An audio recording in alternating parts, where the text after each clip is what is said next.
jingle bells, jingle all the way. Oh, what fun it is to ride in a one-horse open sleigh. Oh. Shalom Mama Kinang Pendeta, shalom kakak-kakak sekolah minggu, dan shalom teman-temanku sekolah minggu. Apa kabar hari ini? Luar biasa. Yes, yes, yes. Sebelumnya, perkenalkan nama saya Shalom Mita Manit dari HKBP Resort Mustika Jaya, Bekasi. Dengan kasih Tuhan, izinkan saya untuk berbagi kisah yang sangat indah, yaitu peristiwa kelahiran Yesus di dunia. Sebelum kita memulai cerita kita, marilah kita bersatu di dalam doa. Tuhan Yesus, kami ingin mendengarkan kisah kelahiran-Mu. Berkatilah kami semua supaya kami dapat mengerti. Juga urapilah hamba-Mu ini supaya dapat menceritakannya dengan baik. Terima kasih Tuhan, dalam nama-Mu kami berdoa dan mengucap syukur. Amin. Nah, sekarang kita bisa buka Alkitab kita di Injil Lukas 2 ayat 1 sampai 12. Mari kita baca bersama-sama. Kelahiran Yesus. Pada waktu itu, Kaisar Agustus mengeluarkan suatu perintah, menyuruh mendaftarkan semua orang di seluruh dunia.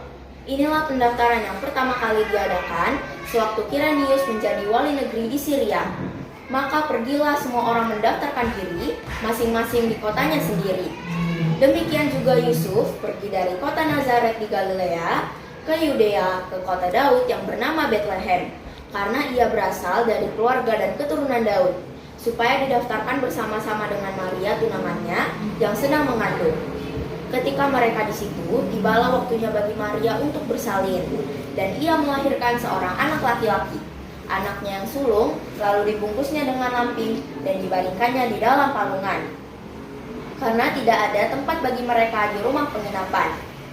Di daerah itu ada gembala-gembala yang tinggal di padang menjaga kawanan ternak mereka pada waktu malam. Tiba-tiba berdirilah seorang malaikat Tuhan di dekat mereka, dan kemuliaan Tuhan bersinar meliputi mereka, dan mereka sangat ketakutan. Lalu kata malaikat itu kepada mereka, "Jangan takut, sebab sesungguhnya aku memberitakan kepadamu kesukaan besar untuk seluruh bangsa. Hari ini telah lahir bagimu Juru Selamat, yaitu Kristus Tuhan, di kota Daud. Dan inilah tandanya bagimu. Kamu akan menjumpai seorang bayi dibungkus dengan lampin dan terbaring di dalam palungan." Demikian firman Tuhan. Dari Injil tadi, kita bisa melihat betapa luar biasanya bayi Yesus itu. Yesus mempunyai ayah dan ibu yang tulus juga sederhana. Coba teman-teman, siapa nama ayah Yesus? Yusuf.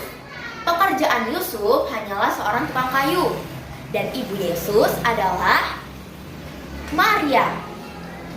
Maria merupakan seorang perawan yang tulus juga taat kepada perintah Allah melalui malaikatnya.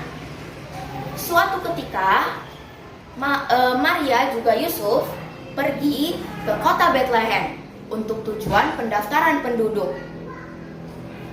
Dan di saat hari itu juga, Maria akan segera bersalin. Maka dari itu, mereka mencari penginapan. Mereka mengetok pintu penginapan satu persatu, namun selalu saja ditolak dikarenakan sudah penuh. Tidak ada lagi pilihan untuk mereka selain kandang domba. Mereka pun pergi ke kandang domba, dan Maria melahirkan bayinya di sana. Tidak ada dokter ataupun bidan, tidak ada kasur, tidak ada selimut, tidak ada pakaian yang nyaman. Bayi Yesus hanya dibalut oleh lampin seadanya, juga dibaringkan di palungan. Coba teman-teman, apa sih itu palungan?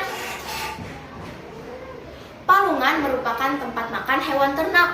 Kita bisa bayangkan betapa kotor dan tidak pantasnya tempat Mesias yang telah dijanjikan itu lahir. Sekarang kita bisa lihat di ayat 8-12. Tamu kehormatan yang pertama kali dipilih Allah untuk menjumpai bayi Yesus adalah para gembala yang menjaga kawanan ternaknya. Golongan yang rendah, bukan orang hebat ataupun orang kaya. Namun lihatlah mereka. Mereka tidak banyak pertanyaan, juga tidak pikir panjang. Yang mereka tahu, malaikat datang pastilah suruhan Allah. Maka dari itu, mereka pun mengikuti bintang yang bercahaya. Lalu para orang Majus juga para gembala menemukan ditemukan seorang bayi yang dibalut oleh lampin juga diletakkan di palungan, yaitu bayi Yesus. Dan inilah Natal yang penuh dengan sukacita, dengan orang yang tulus juga sederhana. Namun kisah besar lahir di sana. Mesias Raja Damai lahir bagi dunia. Sebenarnya Allah bisa saja memilih istana yang megah dilengkapi dengan permadani juga kain sutra. Allah bisa saja memilih orang tua yang hebat, kaya, juga pintar sebagai orang tua Yesus. Dan Allah bisa saja menyuruh para raja juga bangsawan untuk hadir di acara kelahiran Yesus.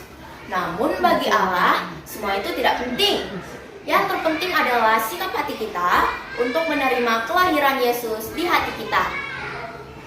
Yohanes 3 ayat 16. Marilah kita mengucapkannya bersama-sama. Yohanes 3 ayat 16. Karena begitu besar kasih Allah akan dunia ini, sehingga Ia telah mengaruniakan anaknya yang tunggal, supaya setiap orang yang percaya kepadanya tidak binasa, melainkan beroleh hidup yang kekal. Inilah ayat yang berisi janji Allah bahwa kita sebagai orang percaya kepada Yesus akan memperoleh hidup yang kekal. Nah, maka dari itu teman-teman, marilah kita mempercayai Yesus sepenuhnya. Juga kita sambut kelahiran Yesus di hati kita, di keluarga kita, dan di lingkungan kita dengan sikap hati yang tulus juga sederhana. Setuju teman-teman? Kalau setuju, mari kita bernyanyi Hai Siarkan di Gunung.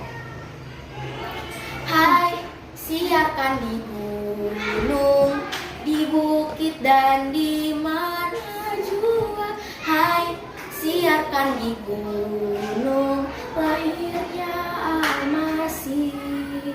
Di waktu kau gembala menjaga dombanya, terpancar dari langit cahaya mulia.